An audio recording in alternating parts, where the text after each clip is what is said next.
Class 12 ரே ஆப்டிக்ஸ்ல ஒரு இம்பார்ட்டண்டான derivation refraction through spherical surface.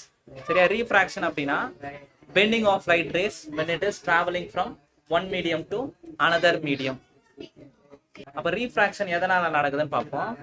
ரெண்டு டிஃப்ரெண்ட் மீடியமா இருக்கும்போது ரெண்டு டிஃப்ரெண்டான மீடியமா இருக்கும்போது ரீஃப்ராக்ஷன் நடக்கும். சரியா, இப்போ இது ஒரு லைட் ரேஸ் இப்படியே வருதுன்னா இந்த லைனை வந்து நார்மல்னு கன்சிடர் பண்ணுவேன். இது இன்சிடென்ட் ரே அப்படின்னும் போது இது ஆங்கிள் லைட்.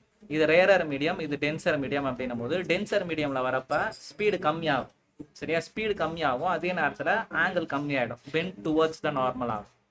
அப்போ இந்த ஆங்கிளோட இந்த ஆங்கிள் கம்மியாகும். சரியா, ஸோ இந்த ஆங்கிள் பேர் ஆறு. So if a ray travel from rarer medium to denser medium it bend towards the normal.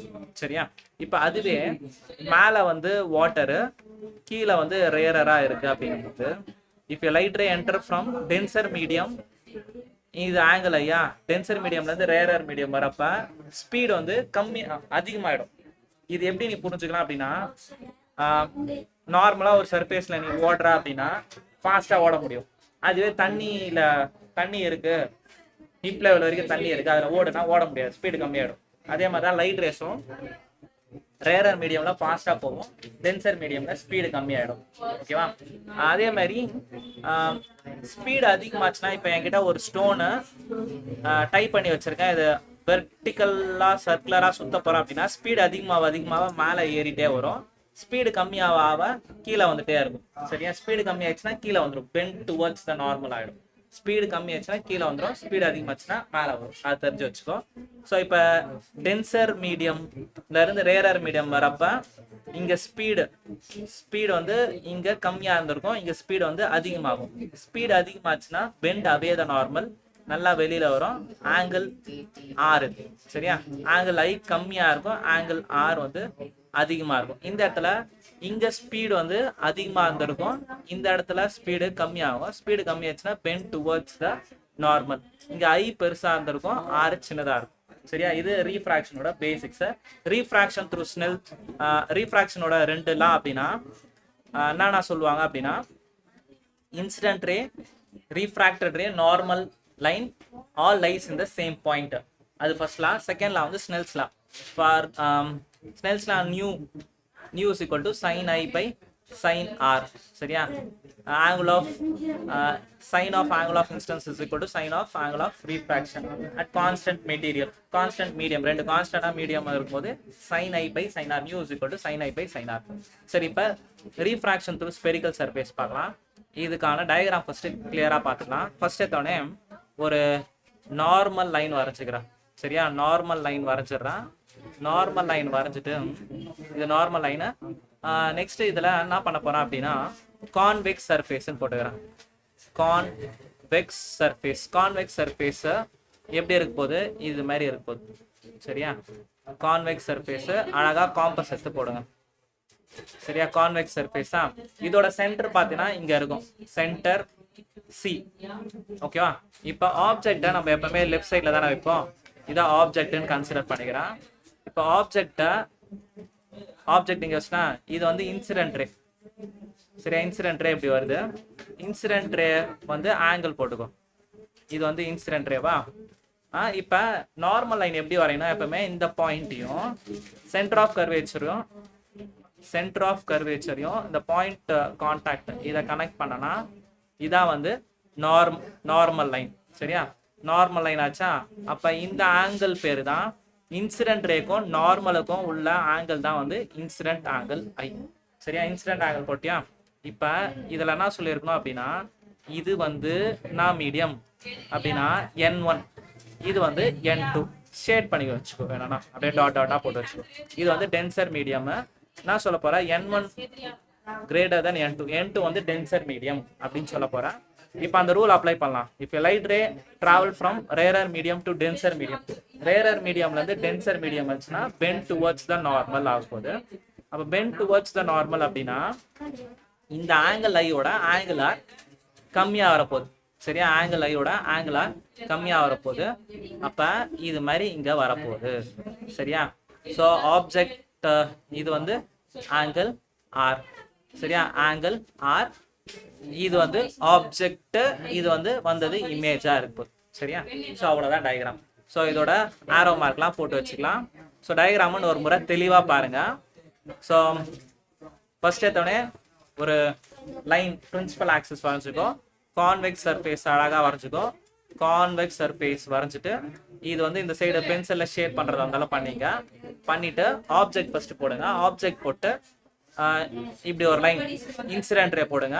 Incident ray போட்டவுடனே centre of கர்வேச்சர்ல இருந்து நார்மல் லைன் போடுங்க. நார்மலுக்கும் இன்சிடென்ட் ரேக்கும் உள்ள ஆங்கிள் தான் வந்து ஆங்கிள் ஆஃப் இன்சிடென்ஸ். சரியா? Angle of incidence. Next rarer to denser வரும்போது bend towards the normal. இந்த ஆங்கிளை வந்து ஆர்ன்னு எடுத்துங்க. சரியா? Angle of refraction r. முடிச்சிட்டியா? ஸோ இது ஆப்ஜெக்ட், இது இமேஜ். நெக்ஸ்ட் என்ன பண்ணலாம் அப்படின்னா, இந்த டிஸ்டன்ஸ், இந்த பாயிண்ட்டை எம், இந்த பாயிண்ட்டை நான் என்னன்னு எடுத்துக்கிறேன், என் எடுத்துக்கிறேன். நெக்ஸ்ட் இதில் ஆங்கிள்ஸ்லாம் மார்க் பண்ணும். ஆங்கிள்ஸ் எதை மார்க் பண்ண போகிறேன்னா, இந்த ஆங்கிளை நான் ஆல்ஃபான்னு எடுத்துக்கிறேன், இந்த ஆங்கிளை நான் பீட்டான்னு எடுத்துக்கிறேன், இந்த ஆங்கிளை நான் காமான்னு எடுத்துக்கிறேன். சரியா? நம்ம இஷ்டம் தான். சரி, ஆல்ஃபா பீட்டா காமான்னு எடுத்துக்கிறேன். அதே மாதிரி இந்த distance O to N object டிஸ்டன்ஸா, ஆப்ஜெக்ட் டிஸ்டன்ஸ் லெஃப்ட் சைடில் இருக்கிறதால -2 அப்படின்னு எடுத்துக்கிறேன். இங்கேருந்து இந்த சென்டர் ஆஃப் கர்வேச்சர் வரைக்கும் இருக்கிற டிஸ்டன்ஸை ஆர்ன்னு எடுத்துக்கிறேன்.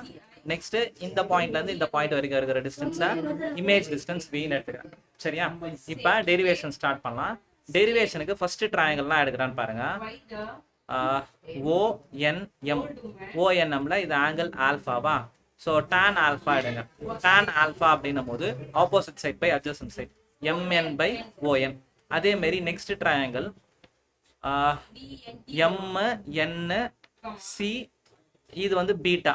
அப்போ tan பீட்டா நான் வர பாருங்க. tan பீட்டா அப்படின்னும் போது ஆப்போசிட் சைட் MN/NC. நெக்ஸ்ட் அந்த பெரிய ட்ரையாங்கிள் எடுத்தனா என்னன்னா இருக்கு, MNI, இது வந்து காமா. சரியா? tan gamma is equal to MN/NI. சரியா? MN/NI. முடிச்சிட்டியா? 3 ட்ரையாங்கிள். நெக்ஸ்ட் என்ன பண்ண போறோம் அப்படின்னா, இந்த ட்ரையாங்கிள் எடுக்க போறேன். எப்படின்னா, இது இந்த ட்ரையாங்கிள் மட்டும் நான் எடுத்து தனியா போடுறேன். அப்ப பார்க்கும் போது ஈஸியா இருக்கும். எந்தெந்த பாயிண்ட் அப்படின்னா, இது O, இது C, OCM. சரியா? இந்த ஆங்கிள் ஆல்பான்னு இருக்கு, இந்த ஆங்கிள் பீட்டான்னு இருக்கு, இந்த ஆங்கிள் வந்து ஐன்னு இருக்கு. நம்ம 9th கிளாஸ்ல படிச்சிருப்போம் ஒரு property, exterior angle is equal to sum of other 2 sides interior angle. அப்போ அதை அப்ளை பண்ணோம்னா இங்க angle I is equal to alpha plus பீட்டான்னு வரும். சரியா? ஸோ இந்த ட்ரையாங்கிள் எடுத்து இது முடிச்சிட்டோமா? நெக்ஸ்ட் இந்த பார்ட் ஆஃப் த ட்ரையாங்கிள் இது என்னன்னா இருக்குன்னு பாருங்க. இப்படி இருக்கா? இந்த ட்ரையாங்கிள் மட்டும் எது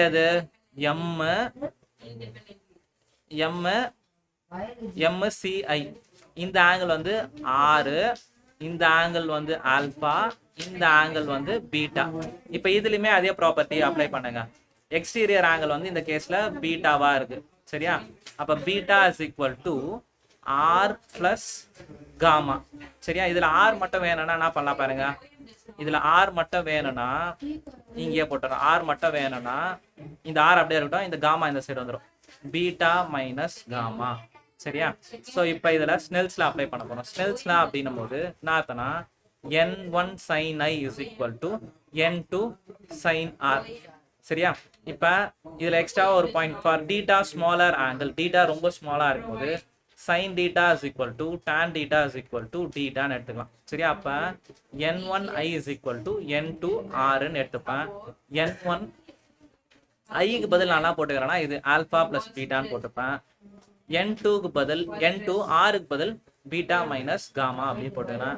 நெக்ஸ்ட் ஸ்டெப்ல N1 ஆல்ஃபாவுக்கு பதில் என்ன போட போறோம் அப்படின்னா tan ஆல்ஃபால ஸ்மாலர் ஆங்கிள் tan போயிடும். அப்போ MN/, என்ன இருக்கு, ON.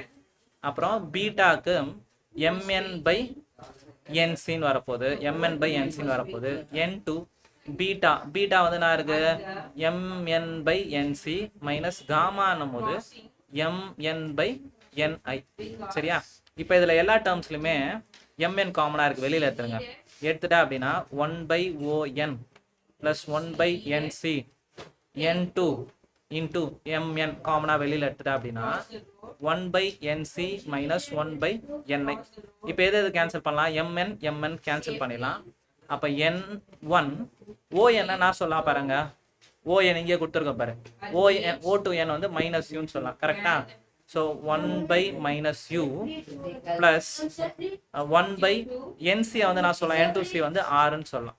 சரியா? ஈக்குவல் டு n2 nc என்ன சொல்லுவேன், அதே மாதிரி ஆறுன்னு சொல்லுவேன், ni bன்னு சொல்லுவேன். இதை உள்ள மல்டிபிள் பண்ற பார்க்கலாம். n1 by minus u plus n1 by r is equal to n2 by r minus n2 by b. இந்த n2 இந்த சைடு எடுத்துட்டு வந்துடா, இது அந்த சைடு எடுத்துட்டு வந்துடா, r இந்த சைடு எடுத்துட்டு வந்துடா. இந்த மைனஸ் இந்த சைடு வரும்போது பிளஸ் ஆயிடுமா? அப்ப என்ன ஆகும்னா n2 by b minus n1 by u equal to n2 by r. இந்த பிளஸ் இந்த சைடு வரும்போது minus n1 by r. So இது ரெண்டுத்துலயும் பேஸ் காமனா இருக்கா? அப்ப அதை நான் சொல்றேன் அப்படின்னா இதுதான் ஃபைனல் ஆன்சர்.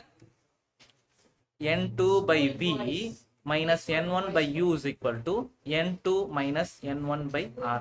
சரியா? ஸோ இதுதான் வந்து ரீஃப்ராக்ஷன் த்ரூ ஸ்பெரிக்கல் சர்ஃபேஸ். சரியா? ரீஃப்ராக்ஷன் த்ரூ ஸ்பெரிக்கல் சர்ஃபேஸ்னா n1 by v minus n2 by u is equal to n2 minus n1 by r. இது இம்பார்ட்டன்டான டெரிவேஷன். இதை பேஸ் பண்ணி நிறைய கொஸ்டின்ஸ் வரும். சரியா? இதுல வந்து நம்ம என்ன பார்த்துருக்கோம்னா இதை ரேரர் டு டென்சர்னு பார்த்துருக்கோம். ரேரர்ல இருந்து டென்சர் வருது. இப்போ இதையே இன்னொரு ஃபார்முலா இதை வச்சு அப்படியே போட்டுக்கலாம். எப்படி பண்ணலாம்னா டென்சர் டு ரேரர்னு கேட்டாங்கன்னா n1 n2 மாத்திக்கலாம்.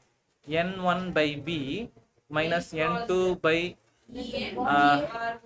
u is equal to n1 minus n2 by r. சரியா? ஸோ இதையும் தெரிஞ்சு வச்சுக்கோ. இது வந்து கான்வெக்ஸ் சர்ஃபேஸ் அப்படின்னு கேட்டாங்கன்னா இது வரைக்கும் நீ போட்டாலே போதும்.